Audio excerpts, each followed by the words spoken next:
النعمان بن ثابت المرزبان الشهير بالإمام أبي حنيفة، أصله من أفغانستان، ولد سنة 80 هجرية في الكوفة وعاش فيها. السلام عليكم ورحمة الله وبركاته. الإمام الشعبي في محلنا، إنه لفضل كبير يا شيخنا، يا إمام العلماء في الكوفة كلها.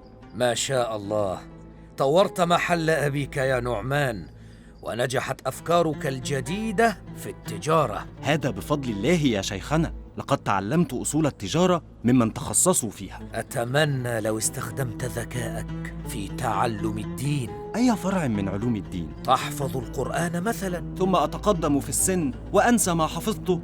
إذن تحفظ الأحاديث النبوية. سأكبر أيضا وأنساها. إذا تعلمت الفقه لن تنساه، وستصبح فقيها ثم قاضيا ثم كبير القضاة. نعم، هذا ما يرضي طموحي، ولكن ممن أتعلم الفقه؟ من شيخ الفقهاء في الكوفة، الإمام حماد بن أبي سليمان.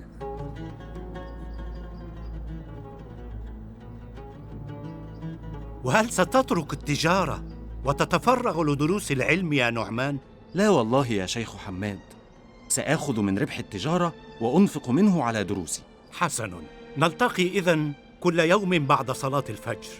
أعلمك 3 مسائل في الفقه تحفظها، ثم تأتي في اليوم التالي لأعلمك 3 مسائل جديدة. 3 مسائل فقط في اليوم؟ لا تتعجل، البحر أصله نقطة ماء، والجبل أصله حبة رمل. استمر أبو حنيفة مواظبا على تلقي العلم من أستاذه حماد بن أبي سليمان، وبعد 3 سنوات فقط أصبح أبو حنيفة أنجب تلاميذ حماد، والوحيد الذي يجلس بجواره في حلقة العلم. بعد 10 سنوات أصبح أبو حنيفة نابغا في الفقه، وله تلاميذه ومريدوه، مما شجعه أن ينفصل عن أستاذه ويجعل لنفسه حلقة علم خاصة به في مسجد الكوفة، ولكنه تراجع استحياء من أستاذه حماد، ووجد نفسه يجلس في مكانه المعتاد بجواره. في بداية الدرس أبلغكم بأنني مضطر إلى السفر غداً ولمدة شهر كامل. اطمئنوا، سيستمر درسنا كما هو. أخوكم نعمان سيلقي الدرس نيابة عني حتى أعود. أنا يا شيخنا؟ نعم يا نعمان، صرت فقيها وعالما، وأفضل من يحل محلي في غيابي. تحقق لأبي حنيفة ما أراد، وقرر أن يكون له أسلوبه الخاص به. من الآن وحتى عودة أستاذنا حماد سنكتب كل ما يقال في هذه الجلسة من أسئلة وأجوبة فقهية، وسنشترك جميعاً في التفكير والتدبر والإجابة عليها.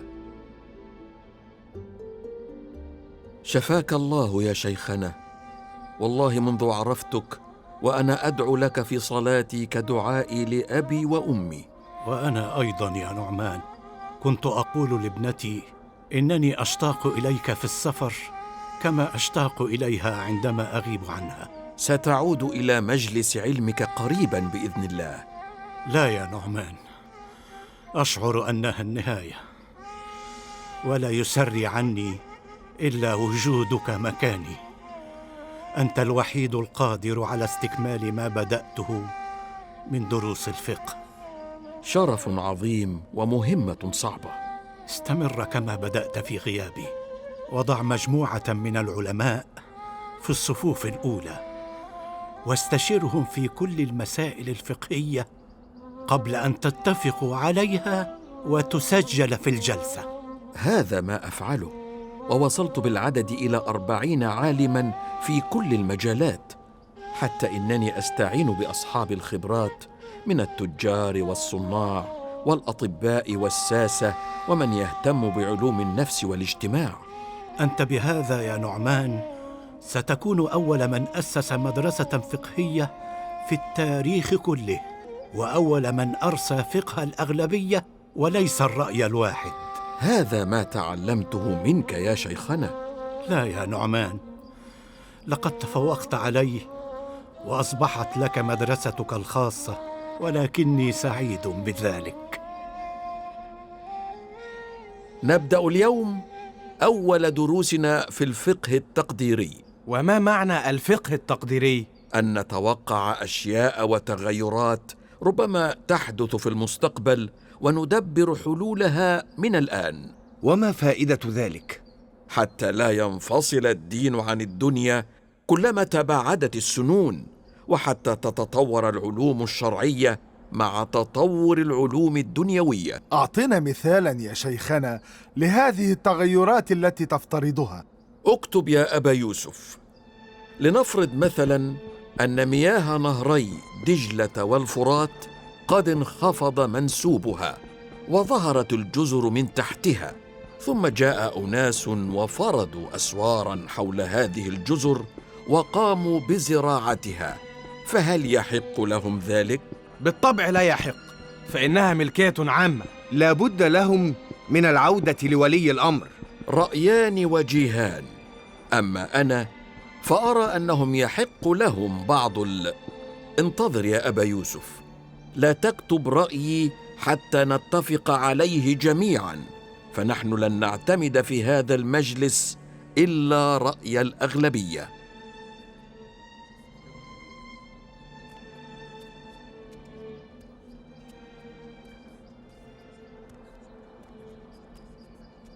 أبو يوسف. أهلا يا سيدي. بحثت عنك في كل مكان وتمنيت ألا أجدك هنا. هل تترك دروس العلم في المسجد وتأتي إلى السوق لتبيع الخضروات؟ إنها الحاجة يا شيخنا، أريد أن أوفر تكاليف معيشتي وليس لي عمل آخر. هذه 100 درهم، ولك مثلها أول كل شهر، على أن تتفرغ لدروس العلم ولا تتغيب عنها. أشكرك يا أستاذي. أنت أنجب تلاميذي، وأنا حريص على وجودك في مجلسي، وهذا ثمن زهيد لبقائك معي معظم الوقت. الحمد لله.